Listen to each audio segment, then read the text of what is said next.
Hello and welcome back to part 2 of episode 1 of season 2 of Gossip Gays. Woo! God, that was long. I'm sorry.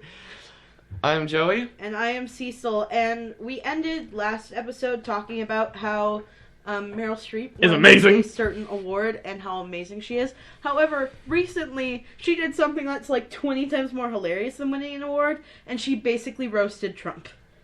Yeah, she where was the shade button from RuPaul's Drag Race? Here, let me pull it up. Ah, jeez. Joey literally downloaded an app that plays the shade noise from RuPaul's Drag Race. Yeah, because, he got, totally wrecked by... Why? Meryl Streep's... Insert Meryl Streep's speech, and then after, I'm just sitting under the TV,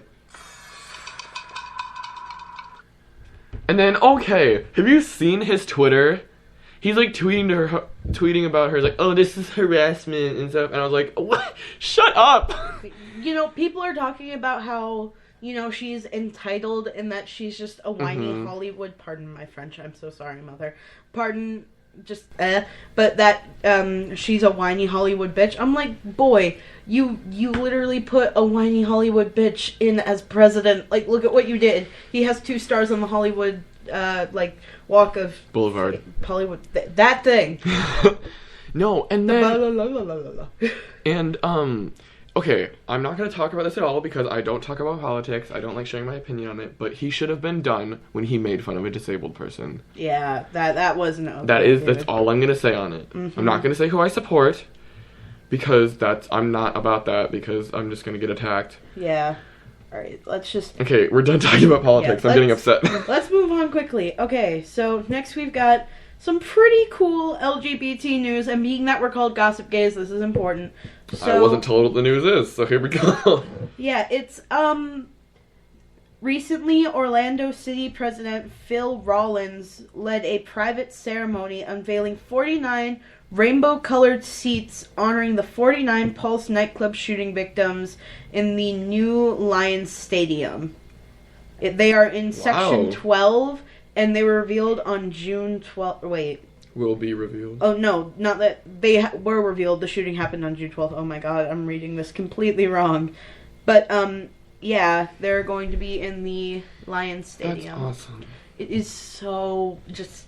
The fact that it happened seriously sucked. My grandma called me later that morning just to make sure that I was okay. I wasn't okay. Yeah, I wasn't okay. I was freaking out. Mm-hmm. I was just like, oh my god, this happened. I was literally shaking and crying.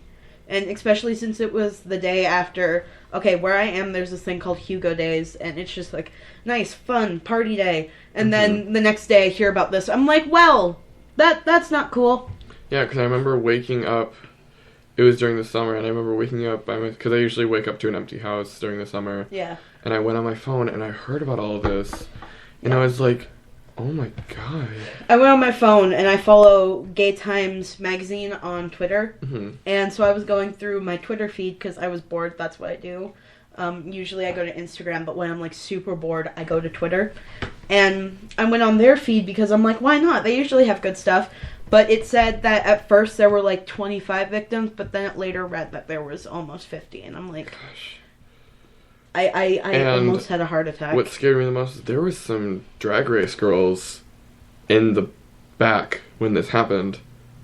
There were? Yeah, I don't know if you watched season 4 of RuPaul's Drag Race, but Kenya Michael is the little mini person. Yeah. She was found hiding in her dressing room crying. Oh my god. As she heard this go on. The 2 other queens that was backstage with her had to crawl out of the vent. Oh my god. Had to crawl out the vents to get out. And the thing that scared me the most about this is the person that did it was a regular person at that club. Are you serious? Yeah. They didn't suspect anything for him because they had seen him here before. But then he opened fire God. And he killed 49 people. And then all the things with I'm literally shaking now as I remember.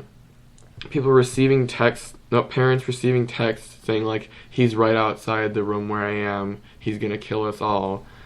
And there was I love you one, and stuff. And I was like, it was a son sending a text to his mother saying he was in the bathroom and that he was so scared.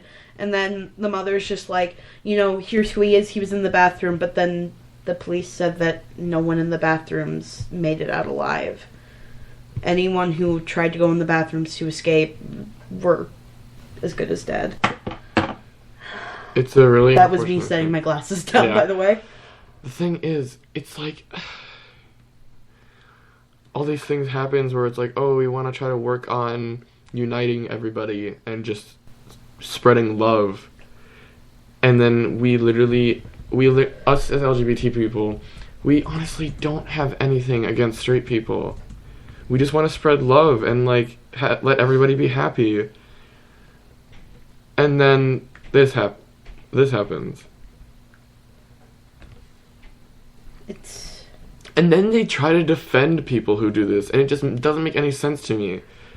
Like, would you defend us if we just opened fired on a straight club? No, we get even more harshly yelled at because we're the minority in this. In the words of Lin-Manuel Miranda, love is love is love is love is love is love is love is love cannot be killed or swept aside. Mm-hmm. There has been I don't know if anybody watched this. I rarely watch YouTube ads. But this one I really watched because it was about the 2016 Year in a Hall, and it was showing a bunch of stuff about it. And there was 2 quotes that really hit me, and it made me think.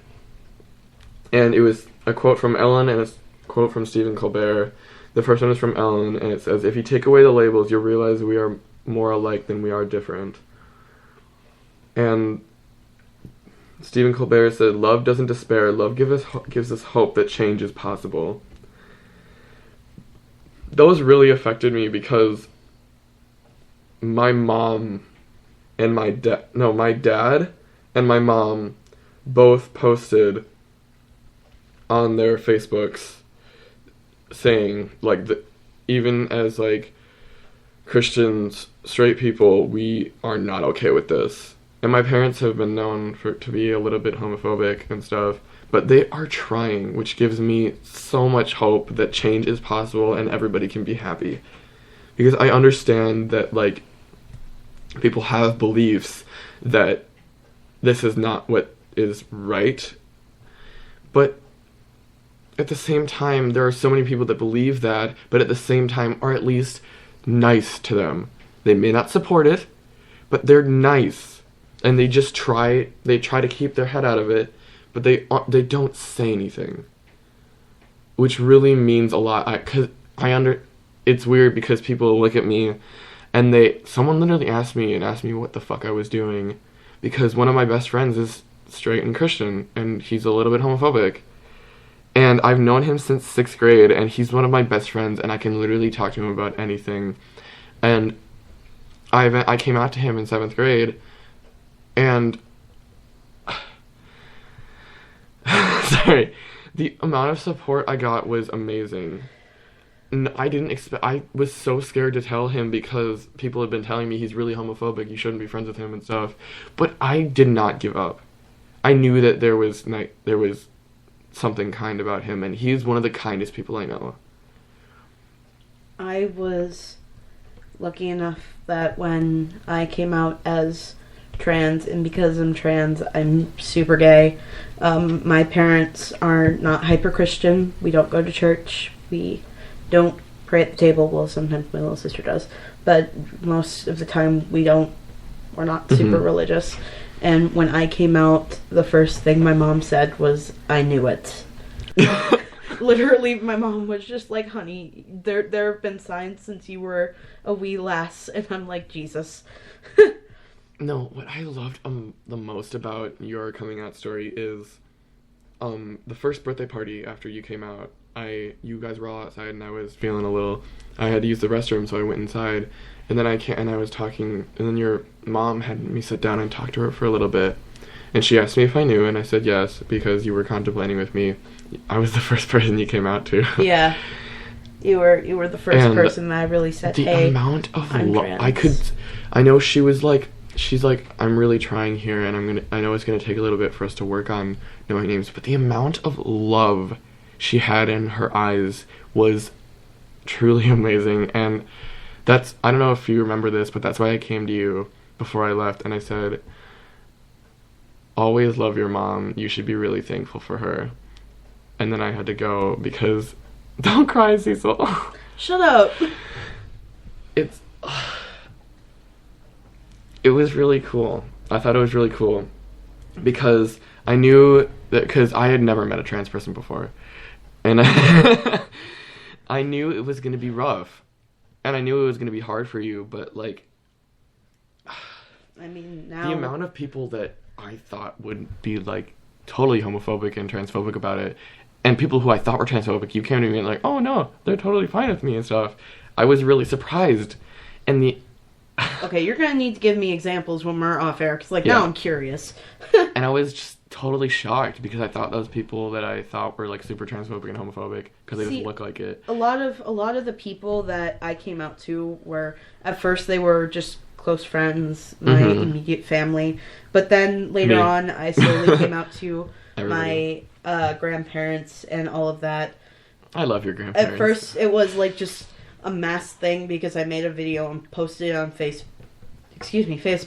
That was so brave of you. I was really happy for you. That was back when I had my first name. That was... Yikes. Ugh, and I can't... Oh my gosh, so many people asked me if I was offended when you changed your name, and I was like, no. I was like, it was just a random suggestion, and I knew that it would take time for people to... For you to decide this. And I know, like, you don't like people say this, but, like, Cecil's only 15. He doesn't have to decide what his name is going to be for his entire life until he's 18. Exactly. And anyways, then he can get it changed. I have so much goddamn time. So, like, give him time to experiment with names and, like... Exactly. So, basically, we went really off topic. We started this going, like, at Orlando, but basically, what we're trying to say here is you don't have to put a label on yourself right away when you're thinking and questioning. You have time. You have all the time in the world before you make your decision. You've only got one life. Live it and don't put yourself in a box. Because you don't have to be a label. You can just be yourself. Exactly. Like, I myself, my sexuality currently is, because I really don't know. And I don't feel like putting a label on it, really. Because I love who I want. Like, you love who you want and you are who you want, and that's all that matters. If you're happy, then that should be what matters. Exactly. All right, we should probably switch over to our topics of the week if we want to finish up in this part. All right. So, isn't it... Oh gosh, it's been a while since I recorded this. Isn't it Queen of the Week and Song of the Week? Yeah, Queen of the Week and Song of the Week. So, we'll start with Song of the Week. Let's throw it to Joey. I have so many songs. Oh god. Okay, so... Just draw one out of a mental hat, buddy. Okay, if you know me in real life when you're watching this, I am a total anime freak. And when I first heard about the god's gift to our humanity, Yuri on Ice, I was a little surprised, because if you know what Yuri is technically a term for something about lesbians. Yeah. And I was like, wait, why are they making a TV show about this? Because, like, wait, why is it just lesbians on ice? And I was like, I thought it was going to be all girls. And I was like, I don't know if I'll really relate about that. And then I saw all these posts about, like, all these guys, and I was like, oh, okay. And then I gave it a try, and I watched all the episodes in, like, 2 days. Yeah. And I am obsessed. And, it's have to be either the theme song, which is History Maker by Dean I'm sorry if I butcher this, Fujioka? Yeah, that sounds right. Or, if you watch the show, there's a boy named Pinchit, and his song that he skates to is Shall We Skate? And I actually really like it. I thought it was like really the King and the Skater or something like that. Yeah, I don't remember what it's called, but it's really... Can we skate? No, it's Shall We Skate? Look, we can't sing, we're in band. I was close enough. All right. Let's quickly get to my song of the week, unless we just want to make a super short part or have Go. Okay, song of the week would probably have to go to Starry Eyed, because I just listened to it again, and I'm, like, hyper obsessed. The cover by Yumi at 6, not the, I believe it's El King one. Alright, Queen of the Week, rapid fire, let's do this. Mine is probably Lady Gaga. I've been really obsessed with her recently. Mine is probably gonna have to be Nikki Sixx, because he's been showing up on my Snapchat a lot, and he is hilarious. Alright, so thank you all so much for watching. Welcome back to Season 2. We will see you in the next episode. Bye!